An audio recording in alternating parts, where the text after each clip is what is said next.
Suspend ചെയ്തിരിക്കുകയാണ് KPCC. എന്താണ് പറയാനുള്ളത്? പാർട്ടി തീരുമാനം പാർട്ടി പ്രസിഡന്റ് പത്രസമ്മേളനം നടത്തി ജനങ്ങളെയൊക്കെ അറിയിച്ചു കഴിഞ്ഞു. അതെല്ലാവർക്കും ബാധകമാണ്. ശക്തമായിട്ടുള്ള തീരുമാനമാണ് പാർട്ടി എടുത്തിട്ടുള്ളത്. അത് കേരളത്തിലെ ഓരോ കോൺഗ്രസ് പ്രവർത്തകനും നേതാവിനും ബാധകമാണ്. ബഹുമാനപ്പെട്ട KPCC പ്രസിഡന്റ് പറഞ്ഞതിന്റെ മേലെ കൂടുതലൊന്നും പറയേണ്ടതായിട്ടില്ല. അദ്ദേഹം ഇന്ന് മാധ്യമങ്ങളെ കണ്ട് എല്ലാ തീരുമാനങ്ങളും കൃത്യമായിട്ട് വിശദീകരിച്ചു കഴിഞ്ഞതാണ്.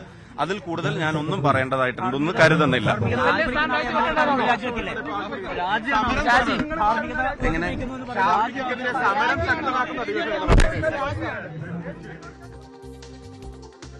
കിരൺ ബാബു നമുക്കിപ്പം തുടരുന്നുണ്ട്. കിരൺ, കോൺഗ്രസ് വിശദീകരിക്കുന്നത്, നേതാക്കളുടെ എല്ലാം പ്രതികരണം നമ്മൾ കണ്ടതാണ്. കോൺഗ്രസ് വിശദീകരിക്കുന്നത് ഈ തീരുമാനം ഇത് കോൺഗ്രസ് എന്ന രാഷ്ട്രീയ പ്രസ്ഥാനം രാഷ്ട്രീയ ധാർമ്മികത ഉയർത്തിപ്പിടിച്ചെടുത്ത തീരുമാനം, ഇതാണ് അവരുടെ പ്രതിരോധം, എന്തുകൊണ്ട് ഇടതുപക്ഷമടക്കം നിലപാട് സ്വീകരിക്കുന്നില്ല എന്ന വാദമൊക്കെയുണ്ട്.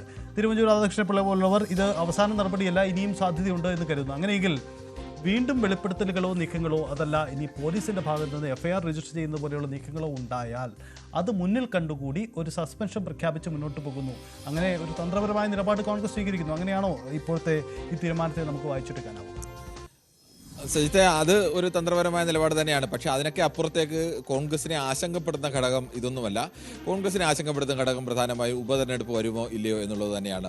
ഉപതെരഞ്ഞെടുപ്പ് വന്നു കഴിഞ്ഞാൽ കോൺഗ്രസിൻ്റെ കയ്യിലുള്ള ഒരു സിറ്റിംഗ് സീറ്റ് നഷ്ടപ്പെടുന്ന ഒരു അവസ്ഥ ഉണ്ടായാൽ അത് CPM ലഭിച്ചാലും BJPക്ക് ലഭിച്ചാലും അടുത്ത നിയമസഭാ തെരഞ്ഞെടുപ്പിന് വിജയം ആഗ്രഹിക്കുന്ന, ഭരണം പ്രതീക്ഷിക്കുന്ന ഒരു മുന്നണിയെ സംബന്ധിച്ച് അത് കനത്ത തിരിച്ചടിയാവും. അതുതന്നെയാണ് അവരെ സംബന്ധിച്ച് ഏറ്റവും വലിയൊരു വിഷയമായി നിൽക്കുന്നത്. രാഹുൽ മാങ്കൂട്ടത്തിൻ്റെ വിഷയത്തിൽ ഇനി കോൺഗ്രസിന് ഇനി കൂടുതൽ വെളിപ്പെടുത്തൽ വന്നാലോ, ഇനി പോലീസ് FIR രേഖപ്പെടുത്തിയാലോ, ആരെങ്കിലും നേരിട്ട് വന്ന് പരാതി പറഞ്ഞാലോ എല്ലാം അതുകൊണ്ടുണ്ടാകാവുന്ന ഡാമേജ് എല്ലാം കോൺഗ്രസിന് ഓൾറെഡി ഉണ്ടായിക്കഴിഞ്ഞു.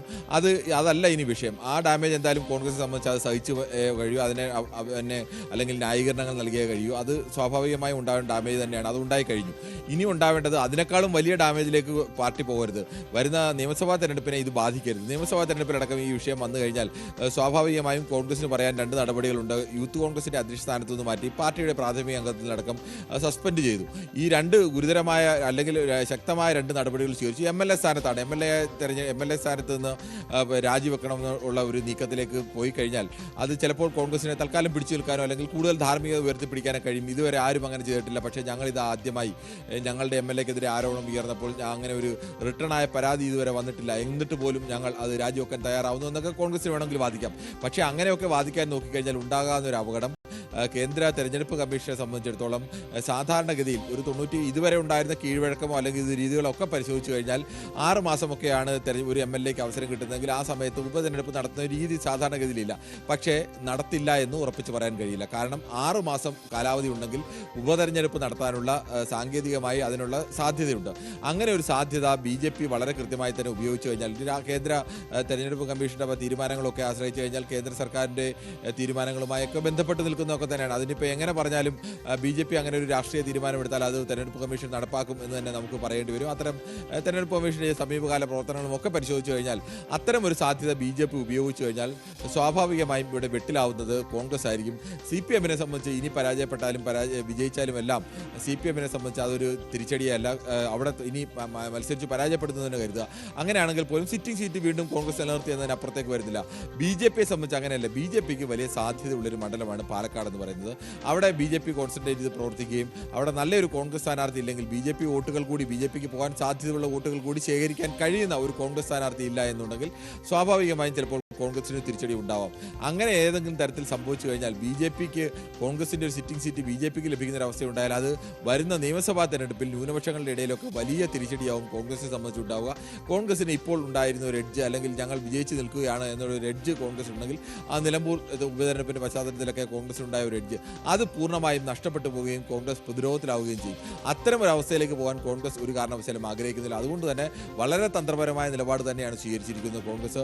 ഇനി പുതിയ ആരോപണങ്ങൾ വരികയും അല്ലെങ്കിൽ പരാതി തന്നെ ആരെങ്കിലും നേരിട്ട് നൽകുകയും ഒക്കെ ചെയ്യുന്ന ഒരു അവസ്ഥ വന്നാലും കോൺഗ്രസ് സംബന്ധിച്ച് ഞങ്ങളുടെ പാർട്ടിയിൽ നിന്ന് സസ്പെൻഡ് ചെയ്ത ഒരാളാണ്, MLA സ്ഥാനം രാജിവെക്കണോ വേണ്ടയോ എന്നൊക്കെ ഈ പ്രസ്തുത വ്യക്തിക്ക് തീരുമാനിക്കാം. ഞങ്ങൾ പക്ഷേ ഞങ്ങളുടെ പാർട്ടിയുമായി ബന്ധപ്പെട്ട് ഇനി അടുത്ത വേണമെങ്കിൽ ഞങ്ങളുടെ പാർട്ടിയുടെ ബ്ലോക്കിൽ നിന്ന് ഒഴിവാക്കി നിർത്താം, രാഹുൽ മാങ്കൂട്ടത്തിൽ ഒഴിവാക്കി നിർത്താം എന്നുള്ള തീരുമാനങ്ങളൊക്കെ പോകാൻ കോൺഗ്രസിന് മുന്നിൽ ഓപ്ഷനുകളുണ്ട്. എന്തായാലും ഉപതെരഞ്ഞെടുപ്പ് ഒഴിവാക്കാൻ വേണ്ടിയുള്ള അല്ലെങ്കിൽ അതിനെ ഒരു കാരണവശാലും അത് അത്തരം ഒരു അപകടത്തെ അത്തരം ഒരു സ്വയം അറിഞ്ഞുകൊണ്ട് അത്തരം ഒരു വലിയൊരു അപകടത്തെ മുന്നിൽ കാണാൻ കോൺഗ്രസ് ആഗ്രഹിക്കുന്നില്ല എന്നാണ് ഈ തീരുമാനത്തിൽ നിന്ന് വ്യക്തമാകുന്നത്.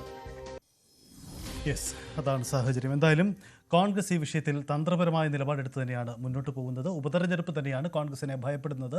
അതുകൊണ്ട് കൂടിയാണ് ഈ തീരുമാനം എടുത്തിരിക്കുന്നത്. ഇനി നേരിടാൻ പോകുന്നത് വലിയ രാഷ്ട്രീയ പ്രതിസന്ധി ഉണ്ട്. ഇടതുപക്ഷം BJP നടത്താൻ പോകുന്ന രാഷ്ട്രീയ നീക്കത്തെ കോൺഗ്രസ് എങ്ങനെ പ്രതിരോധിക്കുമെന്നും കണ്ടറിഞ്ഞ് കാണാം.